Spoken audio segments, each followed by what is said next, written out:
Deixa o like e se inscreve. Isso aconteceu há alguns anos, Ben. E até hoje, quando passo por aquela estrada cercada de eucaliptos, sinto um arrepio que não tem nada a ver com o vento.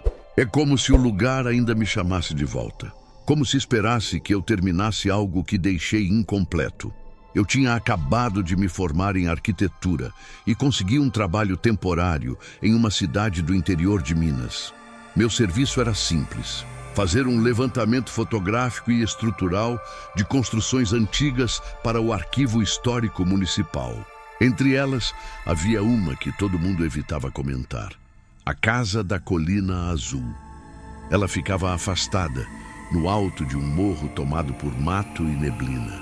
Diziam que fora uma fazenda próspera no início do século XX, pertencente a uma família de comerciantes. Depois caiu em abandono. Alguns moradores juravam ouvir vozes vindo de lá à noite, como se ainda houvesse festa ou cantoria.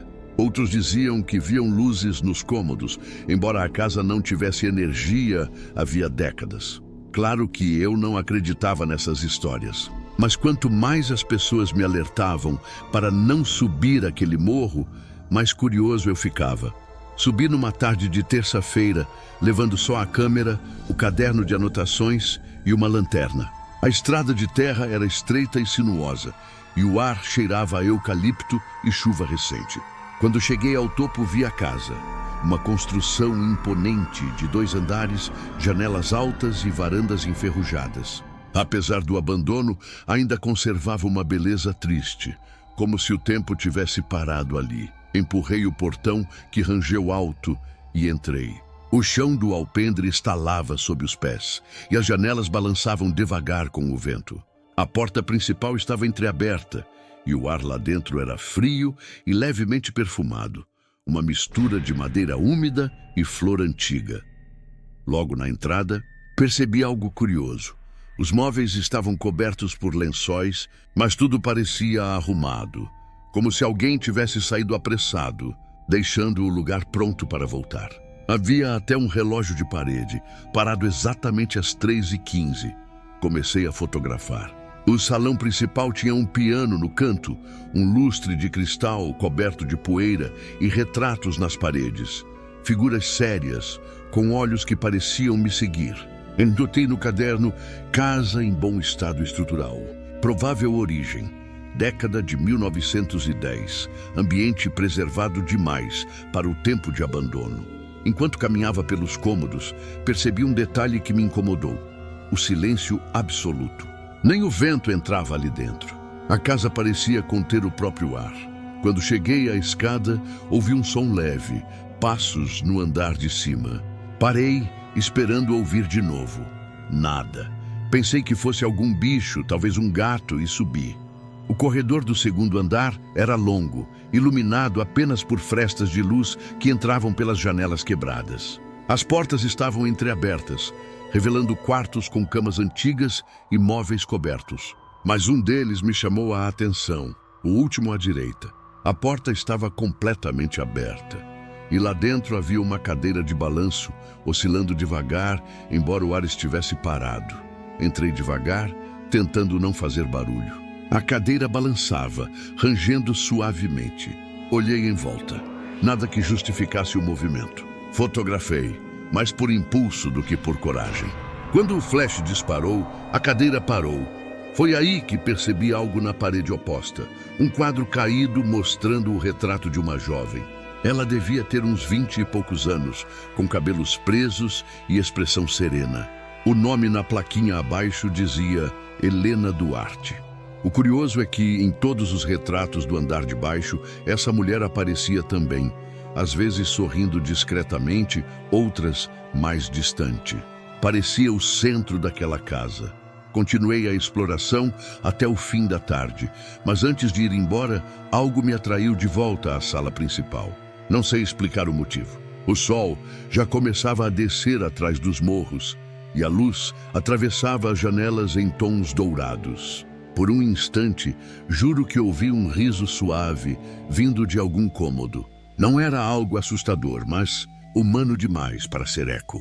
Chamei, achando que alguém podia ter subido atrás de mim, mas não houve resposta. Decidi ir embora e deixar o resto para o dia seguinte. Naquela noite, na pousada da cidade, revelei as fotos no computador. E foi então que percebi. Em uma das imagens, tirada no corredor, havia uma figura translúcida atrás da cadeira de balanço, alta com traços femininos. A roupa parecia antiga e o rosto, embora indefinido, tinha uma expressão calma, quase triste. Olhei e olhei, tentando achar explicação técnica. Reflexo, poeira, exposição dupla. Nada justificava. No dia seguinte, voltei à colina. Dessa vez, encontrei o portão escancarado, como se alguém já tivesse passado por ali. Subi com cautela. A casa estava mais silenciosa do que nunca, mas algo parecia diferente. O relógio na parede, que no dia anterior marcava 3h15, agora marcava 3h16. 1 minuto a mais. Um detalhe impossível. Enquanto registrava o segundo andar, ouvi um som de música vindo lá de baixo. Um piano tocando notas lentas, trêmulas. Desci correndo. O piano antigo estava coberto por poeira, mas as teclas se moviam sozinhas, pressionadas por mãos invisíveis. O som parou quando cheguei perto. O ar estava pesado e um perfume de lavanda se espalhou pelo salão. De repente, percebi algo sobre o lustre. Uma sombra tênue, flutuando. Não se movia com o vento. Fiquei imóvel, observando. A sombra se tornou uma forma humana, esguia, vestida de branco. A mesma silhueta da foto. E uma voz muito baixa sussurrou. Você ouviu, não ouviu? Não respondi. A figura desapareceu lentamente, dissolvendo-se no ar. Na parede, onde antes havia o retrato de Helena, agora havia 2 impressões de mãos, como se alguém tivesse tentado empurrar o quadro de dentro da parede.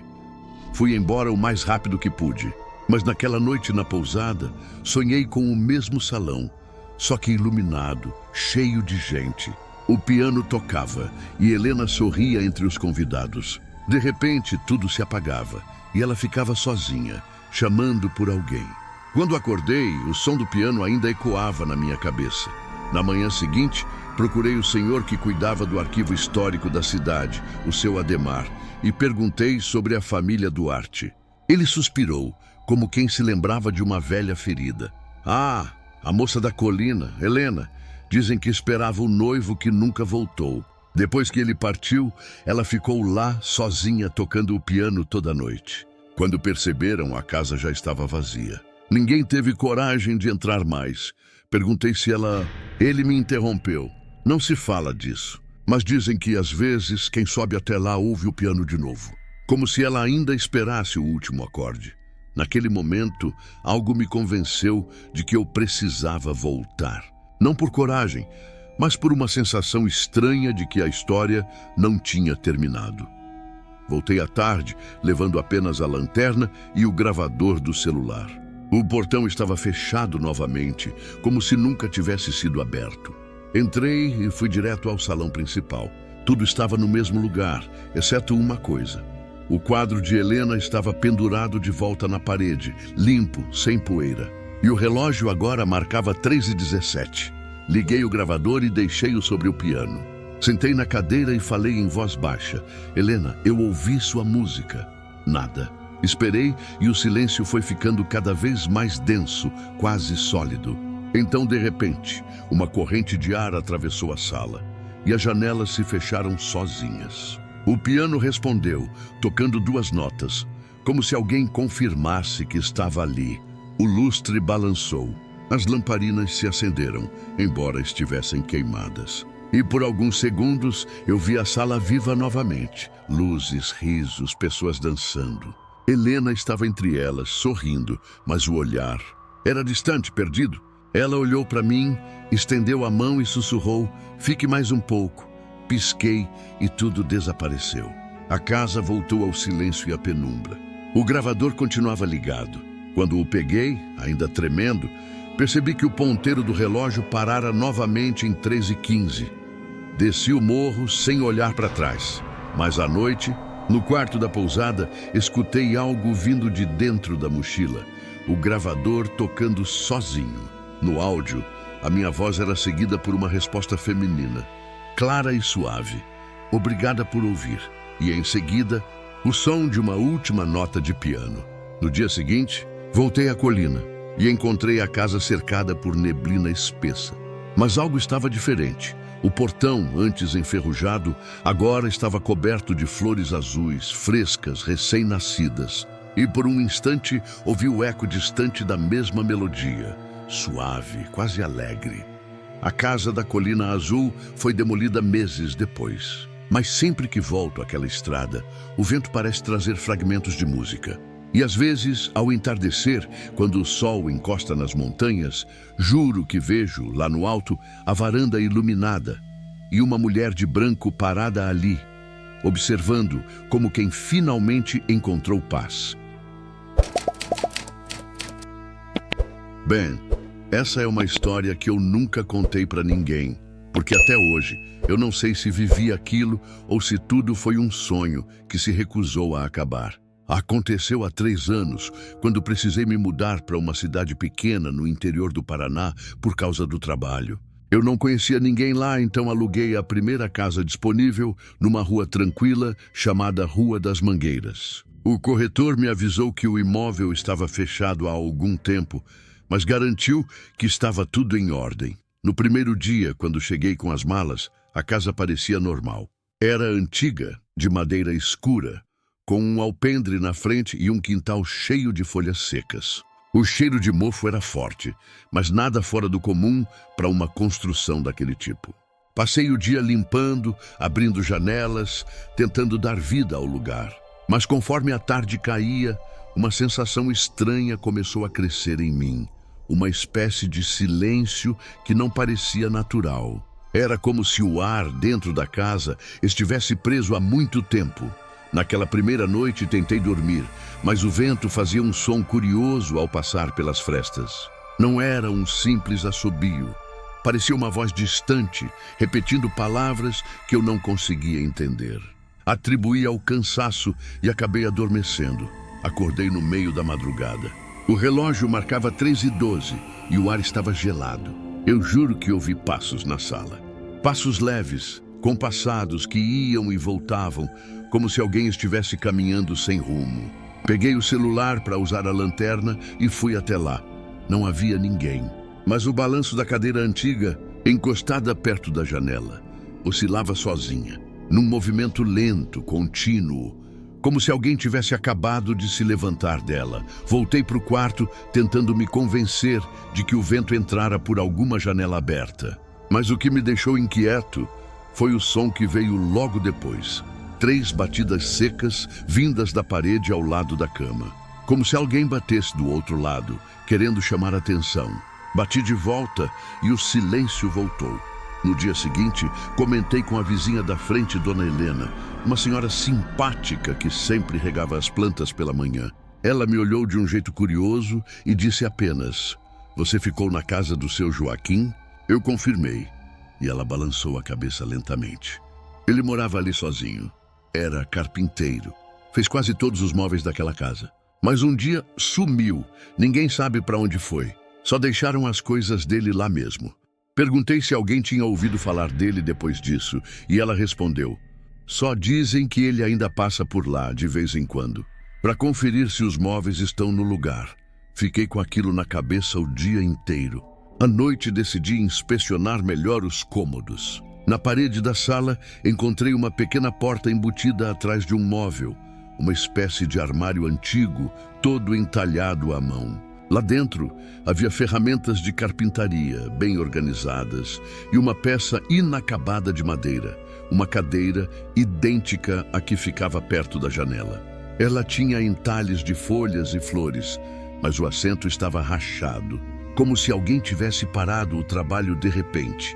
Enquanto observava, ouvi um som metálico, suave, como o de uma serra encostando levemente na madeira. Olhei para trás e nada se mexia, mas o ar tinha mudado. Senti um cheiro forte de verniz fresco, o mesmo que meu avô usava quando trabalhava com madeira. Só que eu não tinha aberto nada, e fazia frio demais para o cheiro se espalhar daquele jeito. Naquela noite, sonhei com um homem. Usava um chapéu de palha e uma camisa branca manchada. Estava sentado na cadeira perto da janela, lixando uma tábua. O som do atrito ecoava na minha cabeça. De repente, ele levantou o rosto e seus olhos estavam completamente apagados, como madeira escurecida pelo tempo. Acordei suando, com o coração acelerado. E o mais estranho, o cheiro de verniz ainda estava ali. Nos dias seguintes, as coisas começaram a piorar. As luzes piscavam sempre à mesma hora, 23h17. A porta do armário rangia, mesmo trancada. E toda madrugada, o som dos passos voltava. A princípio pareciam vir da sala, mas depois percebi que vinham de dentro das paredes. Era como se alguém andasse por dentro da madeira. Comecei a perder o sono. Gravei alguns áudios com o celular, tentando registrar o som, mas nada saía além de um leve chiado. Até que uma noite, sem motivo, resolvi mudar de quarto. O outro ficava no fundo, com vista para o quintal. Levei só um colchão e o travesseiro e deitei tentando relaxar. Por volta das 3 da manhã, ouvi novamente as 3 batidas na parede. Mas dessa vez, vieram do chão. A madeira sob mim vibrou e um som oco se espalhou pelo quarto. Levantei, acendi a luz e percebi que uma das tábuas do piso estava solta. Peguei uma chave de fenda e levantei com cuidado. Debaixo dela havia um espaço vazio e dentro dele, uma pequena caixa de madeira. Tinha um fecho simples, mas o metal estava enferrujado. Abri com esforço e dentro havia uma fotografia antiga, meio desbotada. Um homem jovem sorrindo, segurando uma cadeira recém-feita. Atrás, uma dedicatória escrita à mão, para que ninguém nunca esqueça o que foi feito com as próprias mãos. JC, na mesma hora, sentiu o ar gelar. O vento entrou pela janela fechada e apagou a lâmpada. Fiquei imóvel com a caixa nas mãos. E então ouvi o som da cadeira rangendo na sala. Mas o mais perturbador é que o som se misturava com algo mais. Um leve arrastar de pés, como se alguém caminhasse devagar, indo de um cômodo ao outro. Até parar na porta do quarto, a maçaneta girou sozinha, devagar, depois silêncio. Quando acendi a lanterna, vi que a cadeira, aquela da sala, estava agora na porta do meu quarto, sozinha, virada para mim. Na manhã seguinte, resolvi procurar o antigo registro do imóvel. Fui até o cartório da cidade e, depois de alguma insistência, a atendente me mostrou um arquivo antigo. Lá constava que o proprietário original era Joaquim Campos, o mesmo nome da dedicatória na foto. E na descrição, uma observação: residência construída pelo próprio proprietário. Estrutura principal de madeira entalhada à mão, sem herdeiros conhecidos. Aquilo me deu um arrepio. Voltei para casa decidido a devolver a caixa onde encontrei, na esperança de encerrar aquilo. Mas quando entrei, algo parecia diferente. As janelas estavam abertas e a luz entrava de um jeito que eu nunca tinha visto antes. O cheiro de mofo tinha sumido. E o som de martelo ecoava baixinho, vindo da sala. Cheguei até lá e vi a cadeira. Mas agora ela estava inteira, sem rachaduras, perfeita. E no assento repousava a caixa fechada. Ao lado, um pedaço de papel com uma única frase escrita em letra tremida: o que foi feito com as mãos, descansa com as mãos. Desde então, nunca mais ouvi passos, nem vozes, nem o som da madeira rangendo. A casa ficou em silêncio. Um silêncio leve, natural, como se finalmente alguém tivesse terminado o que começou. Mudei dali poucos meses depois, quando o trabalho acabou. Mas às vezes, quando passo perto de alguma casa antiga de madeira, sinto o mesmo cheiro de verniz e lembro daquela cadeira, do jeito que ela parecia observar o ambiente, esperando por algo. E penso se o senhor Joaquim ainda anda por aí, garantindo que nada do que ele construiu seja esquecido.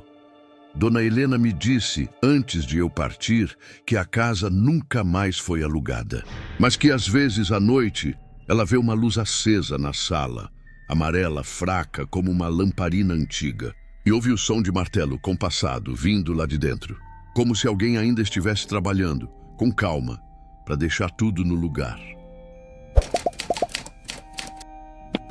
Ben, eu sei que vai parecer invenção, mas juro que tudo o que vou te contar aconteceu comigo. E até hoje, Toda vez que passo perto de uma escola antiga, sinto aquele mesmo frio que senti naquela tarde.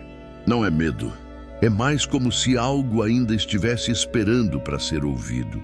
Eu comecei a trabalhar como professor substituto numa escola estadual do interior. Era um prédio antigo, de tijolos avermelhados e janelas altas, cercado por um muro coberto de trepadeiras. Diziam que tinha sido um colégio interno no início do século passado, antes de virar escola pública. O piso de madeira rangia em quase todas as salas, e o cheiro de giz misturado com mofo parecia fazer parte das paredes.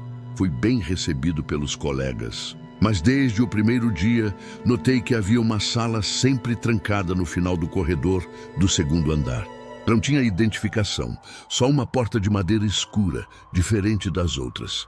Perguntei para a coordenadora e ela respondeu de um jeito rápido demais. Aquela sala está interditada. Problema estrutural. Mas ninguém passava por lá, nem mesmo os funcionários da limpeza. Era como se o corredor terminasse antes dela existir.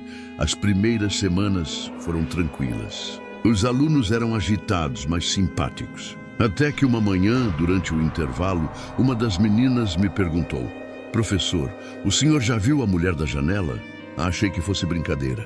Ela explicou que às vezes, quando o recreio terminava e o pátio esvaziava, alguém aparecia atrás do vidro daquela sala trancada. Uma mulher de roupa antiga observando as crianças. "Ela sempre desaparece quando alguém tenta chegar perto", disse a aluna. As outras meninas riram, mas percebi que nenhuma parecia achar aquilo engraçado de verdade. Naquela tarde, depois da aula, fiquei curioso e fui até o fim do corredor. O sol entrava pelas janelas, dourando o chão. Mas quando cheguei diante da sala trancada, o ar parecia mais frio. A porta tinha um cadeado novo, e por baixo dela dava para ver um filete de sombra, como se algo estivesse bloqueando a luz do outro lado. Fiquei ali alguns segundos e juro que ouvi um som suave vindo de dentro, como se alguém passasse o dedo sobre o quadro negro. Um ruído de giz riscando devagar. Dei um passo para trás. O corredor inteiro estava em silêncio. E eu, que sempre achei que essas histórias fossem exagero, senti o coração acelerar. No dia seguinte, resolvi perguntar discretamente para uma das funcionárias mais antigas, Dona Teresa, que trabalhava na cantina. Ela me olhou por um instante e respondeu: "Essa escola tem mais tempo do que a maioria dos professores aqui, meu filho." Depois abaixou a voz. "A sala que o senhor está falando era a antiga sala de música. Tinha uma professora muito querida. Chamava-se Amélia. Dizem que um dia ela veio dar aula, passou mal e nunca mais saiu dali." "Nunca mais saiu?" Perguntei. Ela fez um gesto de quem prefere não continuar. "Desde então, ninguém consegue usar aquele espaço. Quando tentam, as coisas começam a acontecer." E antes que eu perguntasse o que ela queria dizer com "as coisas", ela virou de costas e foi embora. Tentei deixar para lá, mas quanto mais tentava ignorar, mais parecia que a escola me chamava para olhar de novo. Alguns dias depois, fiquei até mais tarde corrigindo provas. O sol já tinha se posto e o zelador se preparava para fechar o prédio. Eu estava sozinho no segundo andar quando ouvi uma música fraca vindo do fim do corredor. Era um piano, mas ali não havia piano nenhum. Fui andando devagar e a melodia ficou mais clara. Reconheci a canção, Carinhoso, de Pixinguinha. Minha avó costumava cantarolar quando eu era criança. Era bonita, suave, mas naquele corredor vazio soava triste, deslocada. Quando cheguei perto da sala, o som parou. E o silêncio que ficou parecia mais alto do que antes. Fiquei parado diante da porta, sem saber o que fazer. Foi quando notei algo no chão, um pequeno pedaço de giz branco, quebrado ao meio, e bem ao lado dele, marcas finas, como se tivessem sido feitas por unhas, riscadas na madeira. Aquela noite não consegui dormir direito. No outro dia, a escola inteira comentava. Um dos funcionários, o zelador, tinha jurado ouvir alguém tocando piano na madrugada. Mas quando ele abriu o portão de manhã, a energia da escola estava cortada. Ninguém queria ir até o segundo andar. E alguns alunos começaram a dizer que a professora Amélia estava de volta. Não acreditei, mas a coincidência me incomodava demais.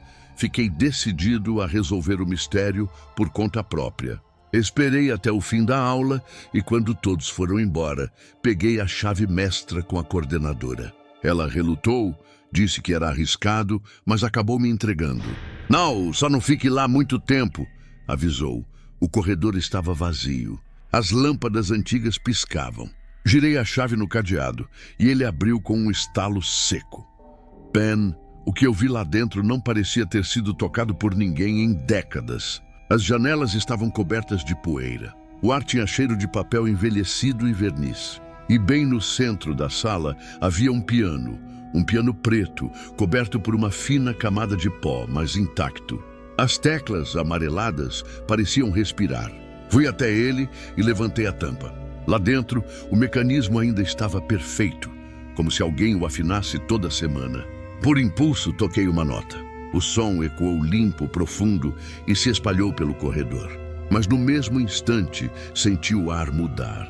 A temperatura caiu e uma corrente leve de vento atravessou a sala, balançando as cortinas. Olhei para o quadro negro. Havia algo escrito. Uma frase feita com giz branco que eu juro não estava ali antes. A música nunca deve parar. Soltei o giz e saí correndo. Tranquei a porta, devolvi a chave e tentei fingir que nada daquilo tinha acontecido. Mas o piano não me deixava em paz. Nos dias seguintes, alunos começaram a dizer que ouviam música durante as provas. Alguns diziam que era calmante, outros que dava dor de cabeça.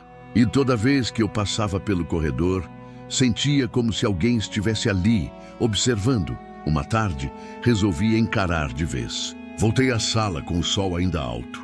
Abri a porta devagar, esperando sentir aquele mesmo frio. Mas dessa vez, o ar estava leve. O piano estava ali, igual antes. E sobre ele repousava uma partitura aberta, carinhoso Ben. O papel era novo, sem poeira, sem desgaste, como se tivesse sido deixado ali naquele exato momento. Sentei no banco e, quase sem pensar, toquei o primeiro acorde. O som ecoou doce e limpo. Mas quando cheguei à metade da melodia, ouvi outra nota, diferente, vindo do fundo da sala. Era como se alguém me acompanhasse. Olhei ao redor, nada. Mas as notas continuaram, sincronizadas às minhas mãos. Não eram erradas, não eram caóticas. Eram companheiras. Como se o piano tivesse lembrado de ser tocado. Continuei tocando até o final. E quando a última nota se desfez no ar, senti um leve perfume de flores, daqueles antigos, quase esquecidos. No quadro, a frase havia mudado. Agora estava escrito: "Obrigada por ouvir. Não sei explicar o que aconteceu depois. Mas desde aquele dia, a sala nunca mais ficou fria." A coordenadora, sem saber o motivo, decidiu reabrir o espaço. Chamaram técnicos, engenheiros, e todos disseram que não havia problema estrutural nenhum. Hoje, a sala de música funciona de novo. Os alunos adoram. E toda vez que alguém toca piano lá dentro, a melodia parece ecoar de um jeito especial, como se a sala inteira respirasse junto. Às vezes, durante os intervalos, passo por lá e fico escutando. E juro, Ben, em meio às vozes das crianças, ainda ouço um toque a mais. Suave, delicado. Como se uma professora paciente estivesse acompanhando, sorrindo, certificando-se de que a música nunca vai parar. E é por isso que toda vez que escuto um piano, mesmo de longe, fico quieto. Porque aprendi que algumas presenças não querem assustar ninguém. Só querem continuar sendo lembradas. Bem, você acredita que uma casa pode guardar lembranças? Não falo de lembranças no sentido sentimental, mas de algo que fica preso entre as paredes, como se o tempo não conseguisse ir embora. Foi o que eu descobri quando me mudei para a casa da minha avó, em Paracambi, no interior do Rio. Depois que ela se mudou para a casa de repouso, a família decidiu vender o imóvel, mas alguém precisava limpar e arrumar as coisas primeiro. Eu me ofereci. Sempre gostei daquele lugar. E a ideia de passar uns dias no interior me pareceu tranquila. A casa era antiga, construída nos anos 50, com piso de madeira e janelas altas. Ficava numa rua cercada por árvores enormes, onde o vento soprava de um jeito que parecia sussurrar o tempo todo. Quando cheguei, o cheiro de mofo misturado à lavanda me trouxe uma sensação estranha, como se a casa tivesse ficado à espera de alguém. As portas rangiam, o relógio da sala ainda marcava 3h15 e havia poeira em tudo. Passei o primeiro dia limpando, abrindo as janelas, deixando o sol entrar. À tarde, sentei na varanda com uma caneca de café e olhei o quintal. A mesma vista que eu via quando era criança. E foi aí que percebi o quadro, encostado na parede, coberto por um pano velho. Tirei a cobertura e vi um retrato grande, pintado a óleo. Mostrava uma mulher jovem, de vestido claro e olhar sereno, sentada justamente na mesma varanda em que eu estava. O detalhe mais curioso é que o fundo do quadro era idêntico ao cenário real. O jardim, as flores e até uma pequena rachadura na parede ao fundo. Achei bonito e deixei o quadro pendurado no lugar original, como estava nas fotos antigas da casa. Naquela noite, o vento ficou mais forte. Dormi no quarto dos fundos, mas perto das 2 da manhã, ouvi o som de algo batendo devagar. Toque, toque, toque, vindo da varanda. Levantei, achei que fosse a janela solta, mas quando passei pelo corredor, percebi que o barulho vinha do quadro. O vidro da moldura tremia levemente, como se alguém o estivesse tocando do outro lado. Desliguei a lanterna do celular, respirei fundo e cheguei mais perto. O rosto da mulher parecia diferente. O olhar não estava mais voltado para o jardim, e sim para mim. Afastei-me rápido. Tentei rir, dizendo para mim mesmo que era o reflexo das sombras, mas dormi com a luz acesa. No dia seguinte, o sol voltou, e tudo parecia normal. O quadro, o jardim, a varanda, nenhum sinal do que eu tinha visto. Até pensei em tirar o retrato do lugar, mas algo em mim não quis mexer. Era como se a casa não gostasse da ideia. À tarde, enquanto organizava caixas, encontrei uma pasta com documentos e fotos antigas. Entre elas, uma em preto e branco. A mesma mulher do retrato, sentada na varanda, segurando uma xícara. Atrás da foto, uma anotação com letra antiga. Helena, 1958. Helena. Nunca tinha ouvido esse nome na família. Mostrei a foto para minha mãe por mensagem.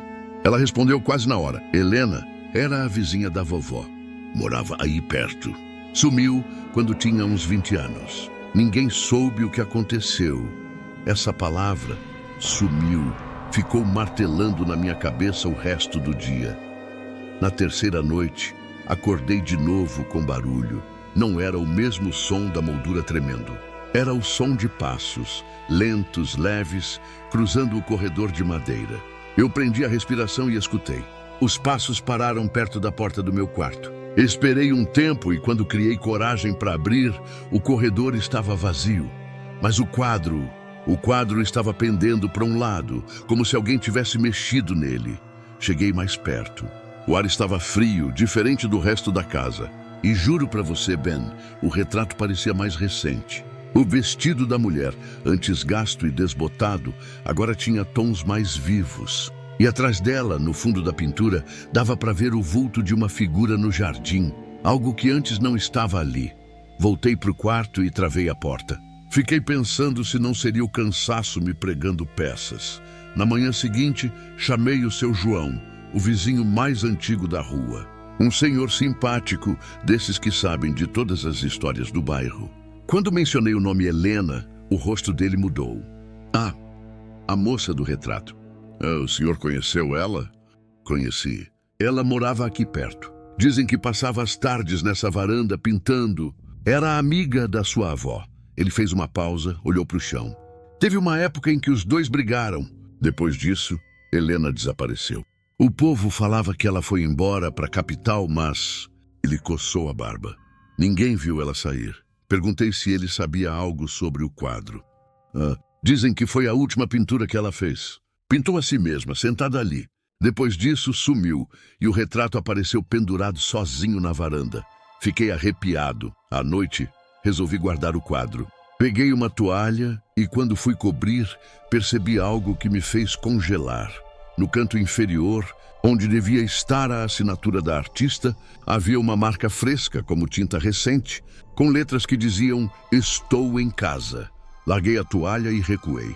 O relógio da sala marcou 3h15, o mesmo horário parado desde o primeiro dia.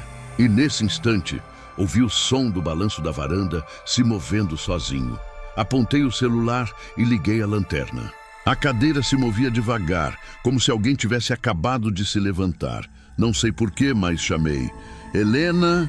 O vento soprou forte e o pano que cobria o quadro caiu no chão. O retrato agora mostrava a varanda vazia. A cadeira estava virada para mim. No mesmo instante, senti a presença de alguém atrás. Me virei rápido e vi uma mulher de vestido claro, parada no corredor. O rosto era idêntico ao do retrato. Ela não dizia nada, apenas me olhava, com uma expressão serena e triste, como se esperasse que eu entendesse algo. Dei um passo para trás e ela apontou para a parede. Ali, atrás do armário, percebi um pedaço de reboco rachado. Puxei o móvel com força e o chão revelou uma pequena portinhola de madeira quase escondida. A mulher desapareceu. Ajoelhei, abri a portinhola e encontrei um espaço oco, cheio de poeira e folhas secas. Dentro havia uma caixa de metal com uma fita azul. Abri a caixa com as mãos tremendo. Dentro, só uma carta e uma pequena chave enferrujada. A carta dizia: "Se alguém encontrar isto, por favor, me perdoe. Eu nunca quis ir embora. Ele prometeu que voltaria." E fiquei esperando. Todos os dias, aqui nesta varanda. Até que o tempo parou para mim. Assinava Helena. Olhei para o relógio da sala. Ainda marcava 3h15. E nesse exato momento, ele começou a andar. O tic-tac ecoou por toda a casa. E a pintura mudou outra vez. Helena estava de pé, de costas, caminhando em direção ao jardim. Corri para a varanda. A cadeira estava imóvel. Mas lá fora, as flores balançavam sozinhas. E por um instante, vi uma silhueta branca atravessar entre as árvores. Calma, quase leve, como se enfim tivesse encontrado o caminho. No dia seguinte, contei tudo à minha mãe. Ela ficou em silêncio e disse que talvez fosse melhor deixar o quadro lá como estava. Mas quando voltei à varanda, o retrato tinha desaparecido. No lugar onde pendurava, só havia a marca mais clara na parede e o balanço se movendo com o vento. Fechei as janelas e sentei por um tempo. E foi aí que notei algo no chão, perto da cadeira. Uma pétala branca, fresca, mesmo sem flores por perto. Guardei a caixa de metal e a chave dentro de uma gaveta. Nunca contei para mais ninguém. Mas, Ben, às vezes, quando volto a casa para visitar minha avó, agora já vazia, à venda, ouço de novo aquele tic-tac às 3h15 e sempre encontro a varanda com o balanço movendo-se sozinho. Sinto que Helena ainda passa por lá. Talvez não por tristeza. Talvez só porque, depois de tanto tempo, a casa finalmente lembrou dela. Bem, você já sentiu como se uma casa tivesse memória? Como se as paredes guardassem tudo o que foi dito, tudo o que foi sentido ali dentro. Eu nunca acreditei nessas coisas, até herdar o velho casarão da minha avó, no interior de Minas. Ela sempre dizia que a casa tinha alma. E agora eu sei que tinha. Só não era uma alma viva. O casarão ficava no alto de uma colina, cercado por árvores altas e antigas. As janelas de madeira estavam tortas pelo tempo, o telhado coberto de musgo e o portão de ferro rangia cada vez que o vento passava. Eu me mudei para lá depois que perdi o emprego na cidade. Achei que seria bom recomeçar num lugar calmo, longe do barulho e das lembranças ruins. Mas, Ben, aquele silêncio era um tipo de barulho diferente. Um silêncio que parecia observar. Nos primeiros dias, tudo correu bem. Passei o tempo limpando, varrendo os cômodos, tirando o pó dos móveis antigos. A casa tinha um cheiro característico, de madeira velha, guardado, mas também algo adocicado, quase como perfume. No quarto principal, encontrei o que mais me impressionou. Um espelho enorme, com moldura azul esculpida em flores e arabescos. Minha avó chamava aquele cômodo de quarto azul. O espelho ocupava quase toda a parede. O vidro tinha algumas manchas escuras, mas refletia com perfeição. E de todos os móveis, era o único que parecia limpo, como se alguém ainda o cuidasse. Na primeira noite, enquanto arrumava as coisas, notei algo estranho. O reflexo do espelho mostrava o quarto perfeitamente, menos uma coisa. A janela no reflexo estava aberta, mas na realidade estava fechada. Achei que fosse o ângulo da luz ou o vidro envelhecido distorcendo a imagem. Mas quando me aproximei, a cortina do reflexo se moveu, como se um vento passasse ali dentro. Só no reflexo. O ar ao meu redor continuava imóvel. Ri nervoso, tentei não dar importância e fui dormir.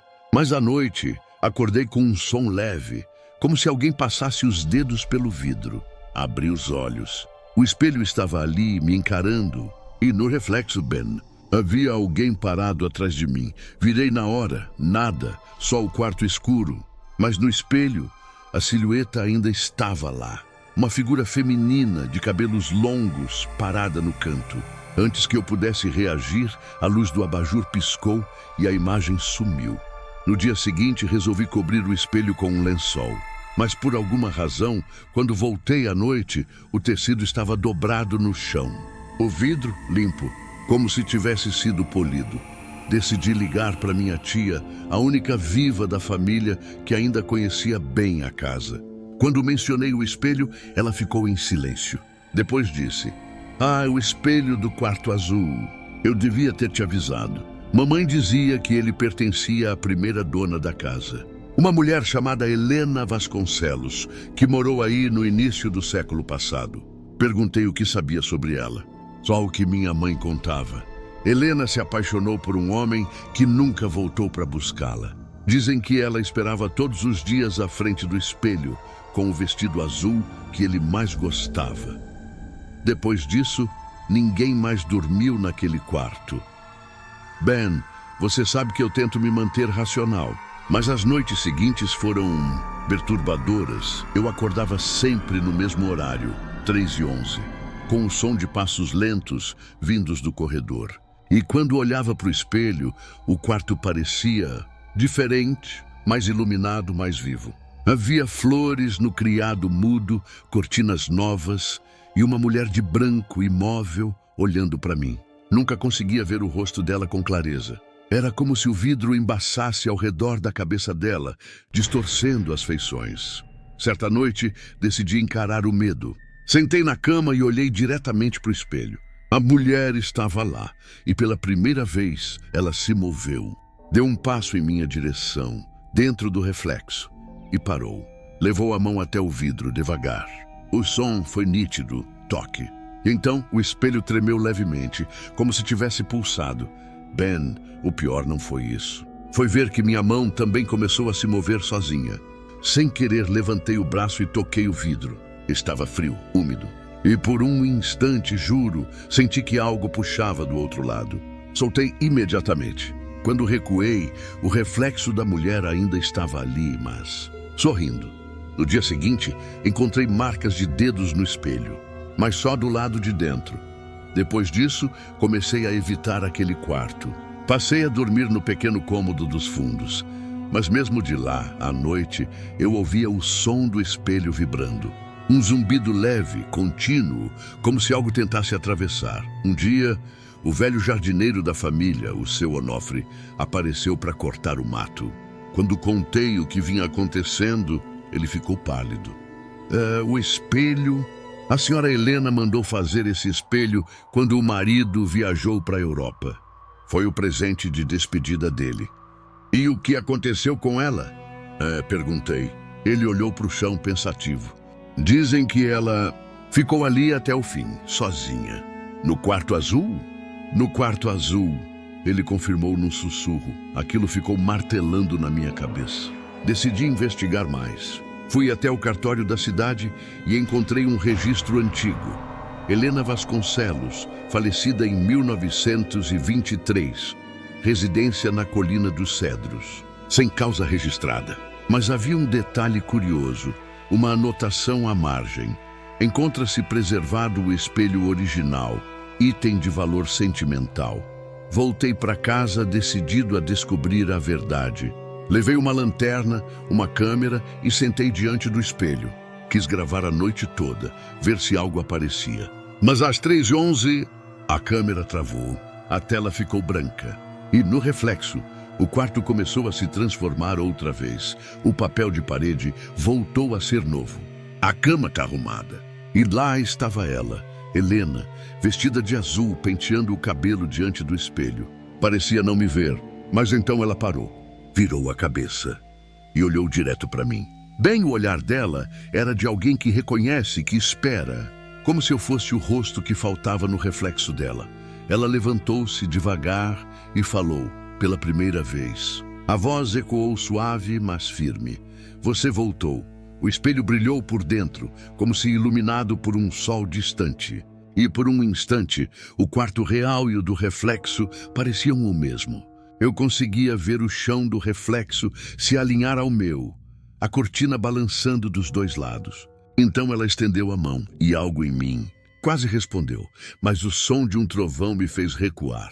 A imagem se desfez, a moldura rachou e o espelho apagou, escurecendo completamente. No dia seguinte, Ben, o espelho não refletia mais nada. Nem eu, nem o quarto. Só uma névoa cinza, imóvel, profunda.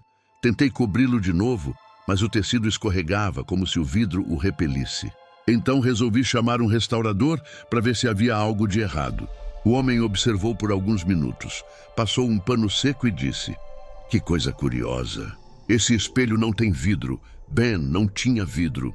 Só o vazio da moldura. E mesmo assim, eu ainda via o reflexo, ou o que restava dele. Era como se a superfície fosse uma janela para outro lugar.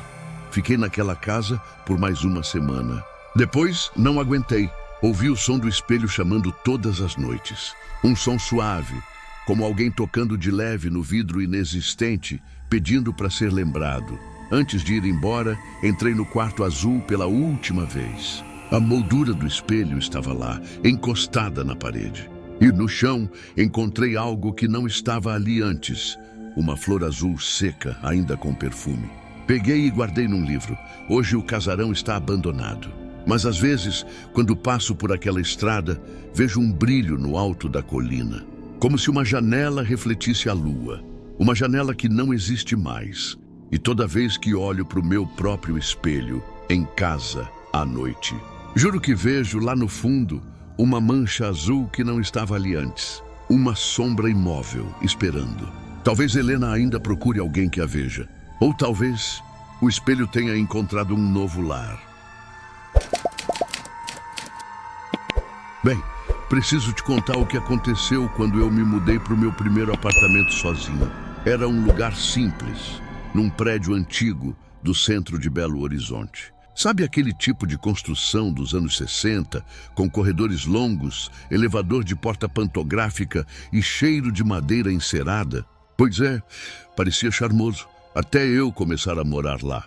Escolhi o apartamento 302, porque era barato e bem localizado. O corretor me disse que o morador anterior era um senhor solitário, que vivia lá há décadas e que a família tinha vendido o imóvel depois que ele se mudou para o interior. Nada demais, os primeiros dias foram tranquilos. Eu gostava de ouvir o barulho da cidade de noite, buzinas ao longe, passos no corredor, vozes passando lá embaixo. Me dava uma sensação de vida. Mas na primeira semana, comecei a notar um detalhe estranho. Toda noite, por volta das 23h, alguém no andar de cima arrastava móveis. Sempre o mesmo som. O rangido do piso e algo pesado raspando o chão por uns 5 minutos. Depois silêncio total. Pensei que fosse um vizinho reformando, mas o prédio era bem velho e ninguém parecia morar no 402. Luz apagada, cortina sempre fechada. Perguntei para o porteiro, seu Arnaldo, se o apartamento estava vazio. Ele coçou o queixo e respondeu: "Tá sim, moço. Ninguém mora lá desde o ano passado. Aquilo me incomodou um pouco, mas deixei para lá. Prédios antigos fazem barulho, certo?" Na terceira noite, enquanto lavava a louça, ouvi de novo o som, arrastar de cadeiras, algo rolando no piso. Parei para escutar melhor. Vinha nitidamente do teto da minha cozinha. Deve ser encanamento, pensei. ou algum gato no forro. Mas gatos não movem móveis. Fui dormir tentando ignorar, até que perto da meia-noite ouvi outro som, uma voz. Fraca, distante, como se alguém chamasse um nome. Pensei que viesse da rua, mas o prédio era alto demais. A voz parecia vir de dentro. Alô? Arrisquei, só para ter certeza de que não estava imaginando. O som cessou. Silêncio total. No dia seguinte, resolvi subir e bater na porta do 402. Nenhuma resposta. Olhei pela fresta. O corredor estava limpo e a porta parecia intocada há muito tempo. O número estava meio apagado e a fechadura enferrujada. À noite, o barulho voltou. Dessa vez, acompanhado de passos lentos, indo e voltando. Peguei uma vassoura e bati no teto. O som parou por uns segundos. Depois, ouvi 3 batidas de volta, exatamente no mesmo ritmo que as minhas. Ben, juro, o ar do quarto ficou gelado. No dia seguinte, comentei com seu Arnaldo, tentando parecer calmo. Ele suspirou. O senhor tá no 302, né? Já ouvi umas histórias desse andar aí. Histórias? É que o velho que morava no 402... Como é que eu posso dizer? Ele era um sujeito meio fechado. Não saía de casa, vivia sozinho. Depois que foi embora, uns moradores reclamaram desses barulhos. Mas a gente nunca achou nada. Perguntei se alguém tinha uma cópia da chave. Só o síndico, mas ele não gosta que mexam lá. Diz que o lugar tem infiltração, tá condenado. Naquela noite, tentei dormir de fone de ouvido. Ainda assim, ouvi as batidas, agora mais ritmadas, como se marcassem um compasso. E entre uma e outra, uma voz baixinha, quase sussurrando algo que eu não entendia. No dia seguinte, voltei para a portaria decidido a pedir a chave ao síndico. Quando ele apareceu, achei curioso o jeito como me olhou. Com aquele ar de quem já ouviu a mesma história antes. O 402? Ele repetiu. Deixa isso quieto, rapaz. Aquilo lá é melhor não mexer. Mas tem alguém lá. Não tem? Ele respondeu seco. Eu mesmo lacrei a porta. Mesmo assim, à noite, o som voltou, mais alto do que nunca. Era como se cadeiras estivessem sendo arrastadas com força e objetos caindo. Peguei o celular e gravei. No dia seguinte, mostrei para o síndico. Ele ouviu o áudio, empalideceu e me devolveu o celular sem dizer nada. Isso deve ser eco do encanamento. Esses prédios velhos fazem cada barulho, murmurou, virando as costas. Mas eu sabia que não era encanamento. Naquela noite decidi subir. Era quase meia-noite. O corredor estava escuro, o ar parado. Quando cheguei ao 4º andar, percebi que a porta do 402, que antes estava trancada, estava entreaberta. Chamei tentando parecer firme. Tem alguém aí? Nada. Apontei o celular para dentro, usando a lanterna. O apartamento estava completamente vazio. Paredes descascadas, chão coberto de poeira. E no centro da sala, uma cadeira de balanço. Dei um passo para dentro. O chão rangeu. O ar tinha cheiro de madeira úmida e algo antigo, esquecido. No canto, uma janela aberta deixava entrar o vento que balançava levemente a cortina. De repente, a cadeira se moveu sozinha. Um balanço lento, contínuo. O coração disparou. Saí correndo escada abaixo.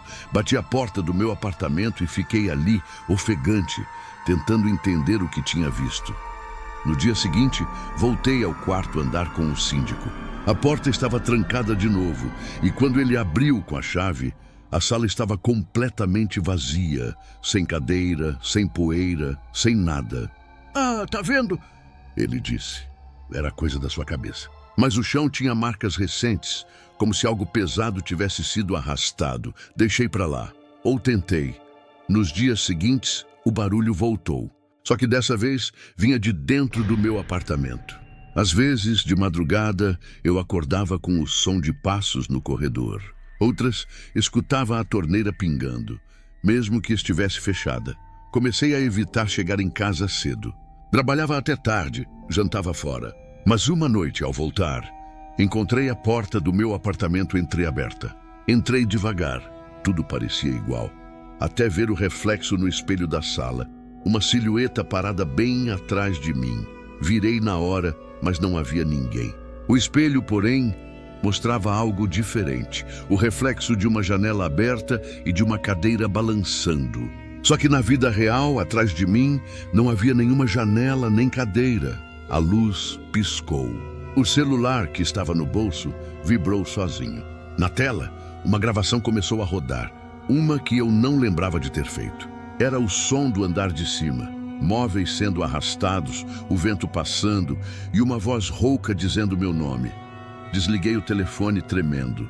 Passei o resto da noite sentado no chão, com as luzes acesas. De manhã, fui procurar o seu Arnaldo. O senhor sabe o nome do homem que morava lá antes de mim? Ele pensou um pouco. Acho que era Alfredo, um sujeito calado, desses que quase não falam com ninguém. Diziam que ele era relojoeiro. Passava os dias consertando relógios e de noite ficava ouvindo rádio. E ele ainda mora por aqui? Seu Arnaldo hesitou. Latapau. Não, moço. Ele se foi faz tempo. Uns 3 anos. 3 anos. Mas todas as noites eu ouvia passos, vozes, móveis sendo movidos. Resolvi investigar mais a fundo. Fui até a antiga loja de relojoaria que o porteiro mencionou. Ainda existia, mas estava fechada. Um senhor da papelaria ao lado disse que, de fato, o tal Alfredo morava sozinho e que depois que ele partiu, os parentes venderam o apartamento às pressas. O curioso, ele disse, é que o homem era obcecado pelo horário. Dizem que o relógio dele parou no momento exato em que ele foi embora. Voltei para o prédio com aquilo martelando na cabeça. À noite, sentei na sala e esperei. Às 23 vezes em ponto, ouvi os passos começando no teto. Subi devagar, gravando tudo no celular. Quando cheguei ao 4º andar, o corredor estava vazio, mas a porta do 402, mais uma vez, estava entreaberta. Empurrei com cuidado. Lá dentro, havia agora uma pequena mesa com um rádio antigo em cima. O rádio estava ligado, emitindo apenas chiados, e no canto a cadeira de balanço. Dessa vez, não fugi. Cheguei mais perto do rádio, que de repente começou a chiar de outro jeito, como se tentasse sintonizar algo. Então, uma voz fraca, distorcida, disse: "Deixe o tempo em paz." O rádio desligou sozinho. No mesmo instante, o relógio do meu pulso parou. Saí dali rápido e quando desci para o meu apartamento, percebi que o som tinha cessado. Nenhum passo, nenhum arrastar. Silêncio total. Nos dias seguintes, o prédio ficou calmo. Nenhum ruído, nenhuma voz. Pensei que tudo tinha acabado até a semana passada. Enquanto fazia café, o rádio do meu celular, que nunca usei, ligou sozinho e uma estática suave encheu o ambiente. Logo depois, uma voz baixa, quase familiar, murmurou: "São 11h59. Falta 1 minuto." Olhei para o relógio da parede e ele parou, exatamente à meia-noite. Desde então, Ben, todas as noites, o rádio volta a chiar. Sempre à mesma hora. E quando olho para o teto, ainda vejo o reflexo do balanço se movendo. Lá no andar de cima, onde ninguém mora. Acho que Alfredo ainda está lá, tentando consertar o tempo. Ou talvez o tempo tenha parado com ele.